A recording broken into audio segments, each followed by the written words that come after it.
നിങ്ങൾ ചിലപ്പോൾ പറയും, താൻ പെണ്ണ് കെട്ടാത്തതുകൊണ്ടും പിള്ളേരും പിറങ്ങണി ഇല്ലാത്തതുകൊണ്ടും തനിക്ക് എന്നെ വേണേ പ്രസംഗിച്ചിട്ട്. ഞങ്ങൾക്ക് അങ്ങനെയാണോ അച്ഛാ? അല്ല, ഏത് മനുഷ്യനും വളരെ അൺസർട്ടൺ ആയിട്ടിരിക്കുന്ന ഒരു സത്യം ഏതാന്ന് ചോദിച്ചാൽ അത് മരണമാണ്. അവിടെ എന്ത് ചെയ്യണം? ഈ ബോധ്യത്തിൽ ജീവിതത്തെ എപ്പോഴും ശുദ്ധീകരിച്ചുകൊണ്ടിരിക്കണം. ഈ ജനം ഇത്രയും നാൾ തങ്ങൾക്കിത് ബാധിക്കുകയില്ല എന്ന് ചിന്തിച്ച ജനം അന്ന് അവരെന്ത് ചെയ്തു?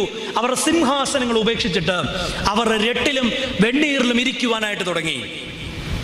വേദത്തിലെ ഒരു പുസ്തകം വായിച്ചപ്പോൾ പറയുകയായിരുന്നു, ബോബി ജോസഫിൻ്റെ അച്ഛൻ പറയുകയാണ്, ലാസറിൻ്റെ ഉയർപ്പിന് ശേഷം പുള്ളിക്കാരൻ എപ്പോഴും ചിരിയായിരുന്നു എന്നാണ് പറയുന്നത്.